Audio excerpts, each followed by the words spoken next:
registration for everybody and to dispel any imagination that the FDC has ever had a member who is for life. We have never had a member for life or life membership.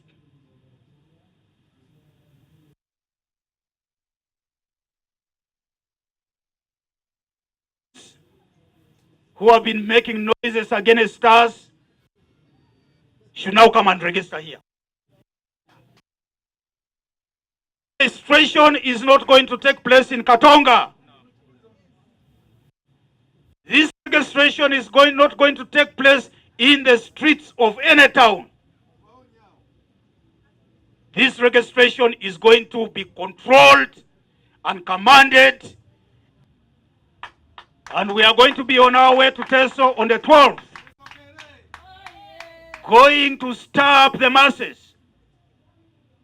From 12th to the 22nd of June, we will be working with the people of Teso. On the 22nd of June, we are going to crown it up with a rally in Soroti City.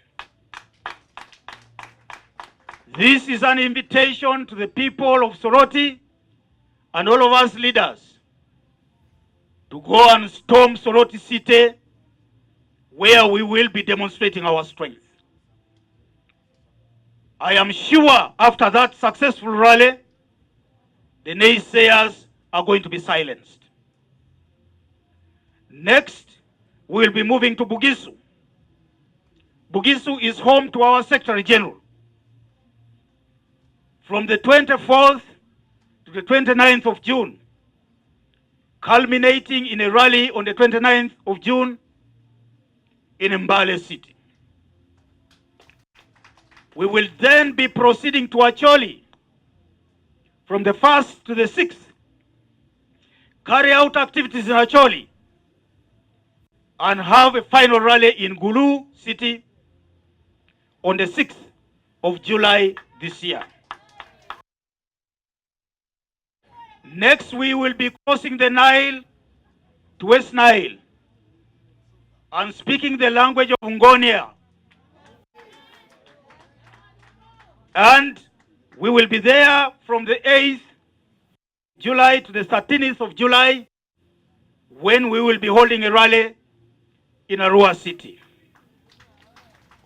Finally, in the first phase, we will be going to the Ruwenzori, and that will be taking place between the 15th and 20th of July, culminating with a public rally in Kasese municipality on the 20th of July. Abuse of human rights has continued to glare at us as a country, with Museveni taking the opposition as its enemies. We have seen blatant disrespect for human life. We have experienced people being thrown into jail without trial, or even staying in jail for extended periods without trial. This is common in the politics of this country. The current environment, political environment, remains precarious, with Mr. Museveni dubiously holding on to power with no sign of preparation for a smooth transition. This uncertainty is very dangerous for the stability of this country. I challenge the head of state to demonstrate his being conscious of the fact that he will be at the helm of this country and not forever, and that Uganda as a nation will exist long after all of us have departed. I want to remind him that he should have a legacy to protect.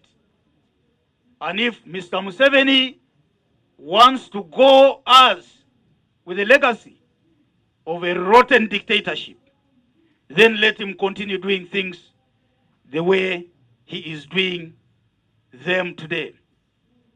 My dear friends, I wish to confirm the party's resolve and participation in the general elections of 2026. As you are aware, we are processing candidates for this very purpose, and this activity is in high gear. We have, however, need to pay attention to the processes that have characterized previous general elections and draw lessons from how they have been managed. We must act smart at every twist and turn of the next election. The reluctance of the ruling party to consider electoral reforms to ensure free, fair, and credible elections in 2026 is a matter that the party must concern itself about. Our call to the Museveni administration is for it, for once, to do justice to this country and take this country to an election in 2026 that will be free and fair. While the country has no option but rely on the opposition, internal disharmony has engulfed all opposition political parties in the country, including our own. As has been observed earlier, we have successfully managed our internal contradictions and are on the path to progress. There can only be one cause and beneficiary of these internal conflicts, and this is the current regime in power. It is my view that this is happening because Mr. Museveni has largely remained unchallenged ever since the last elections and has utilized this free time to stimulate internal discontent. As you are aware, my friends, previously after every election in which the FDC has claimed victory, that we have been robbed, we as the leading opposition party in parliament, together with the party leadership and activists, put pressure on the junta to give accountability for the elections. This took the form of court action, civic action, petitions, media campaigns, and street protests. Today, we would like to call on our colleagues who are the head of the opposition in this country to provide leadership. We election like sheep that are prepared happily to be slaughtered. Something must be done between now and the next election. And so I am going to, as a leader of this party, engage with the National Unity Platform to see how we should not just show Museveni that we are preparing for the next election. He should sweat as he goes to the next election. We should hand him homework as we move to the next election. And if we did this and did this meticulously, we can be sure to go along the path that our brothers in Senegal have gone through, that our brothers in the rest of the world have endured and brought down regimes in power. It is my conviction, my dear friends, that Museveni can be defeated in an election. It is my conviction, my friends, that we can change power through an election. We, as the FDC, are not going to go out with a distorted message.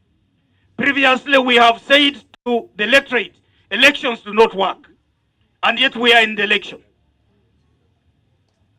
I am saying today, and the next members are saying today, that we can shake Museveni adequately to cause change in this country through an election.